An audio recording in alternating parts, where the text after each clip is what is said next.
ഇത് കേരളത്തിലെ പ്രമുഖമായ ഷോപ്പിംഗ് മാളുകൾ ഒന്നിൽ നടന്ന ഒരു സംഭവമാണ്. കഴിഞ്ഞ ദിവസം 6 വയസ്സുള്ള ഒരു പെൺകുട്ടിയോടൊപ്പം ഷോപ്പിംഗ് മാളിലെത്തിയ ദമ്പതികൾക്കുണ്ടായ അമ്പരപ്പിക്കുന്ന ഒരു അനുഭവമാണ് ഞങ്ങളിവിടെ വിശദീകരിക്കുന്നത്. ഷോപ്പിംഗ് മാളിലെ പ്ലേ ഏരിയയിൽ അവർ നടന്നു നീങ്ങവേ ഒരു ചെറിയ വളവിൽ വെച്ച് 6 വയസ്സുള്ള അവരുടെ കൊച്ചുമകൾ ഒരു നിമിഷം അമ്മയുടെ കയ്യിൽ നിന്നും പിടിവിട്ടു. ഉടൻ തന്നെ കുഞ്ഞിനെ തിരഞ്ഞ അച്ഛനും അമ്മയ്ക്കും അവളെ കണ്ടെത്താനായില്ല. ഞൊടിയിടയിൽ മാളിലെ ഉദ്യോഗസ്ഥരെയും തുടർന്ന് സെക്യൂരിറ്റികളെയും അവർ വിവരമറിയിക്കുകയും ആ മാളിലെ പ്രധാന വാതിലുകളെല്ലാം തന്നെ അകത്തോട്ടോ പുറത്തോട്ടോ കടക്കാൻ കഴിയാത്ത രീതിയിൽ സെക്യൂരിറ്റികൾ ബ്ലോക്ക് ചെയ്യുകയും ചെയ്തു. ഒരു 10 മിനിറ്റിനുള്ളിൽ കുഞ്ഞിനെ മാളിന്റെ ബേസ്മെന്റിൽ നിന്നും കണ്ടെത്തി. ഐസ്ക്രീമിൽ മയക്കുമരുന്ന് കൊടുത്ത് മയക്കിയ നിലയിലായിരുന്നു ആ കുഞ്ഞ്. എന്നാൽ കുട്ടിയുടെ രൂപമാറ്റം കണ്ട് മാതാപിതാക്കളും ഉദ്യോഗസ്ഥരും അമ്പരന്നു.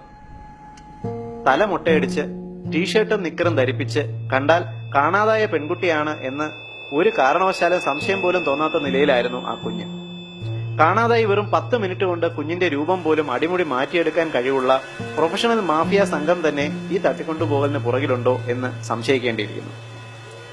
നിയമ നടപടികൾക്ക് മുതിരാനോ മാധ്യമ ശ്രദ്ധ നേടാനോ തട്ടിക്കൊണ്ടുപോകലിന് ഇരയായ കുട്ടിയുടെ മാതാപിതാക്കൾ തയ്യാറല്ലാത്തതിനാൽ ഈ സംഭവം നടന്ന സ്ഥലമോ തീയതിയോ പ്രസിദ്ധീകരിക്കുവാൻ ഞങ്ങൾക്കും നിർവാഹമില്ല.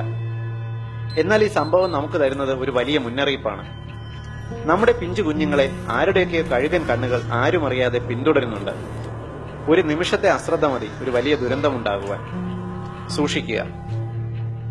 ഏവരും ശ്രദ്ധിക്കേണ്ട ഈ മുന്നറിയിപ്പ് പൊതുസമൂഹത്തിന്റെ അറിവിലേക്കായി അവതരിപ്പിച്ചത് ethnihelcode.com.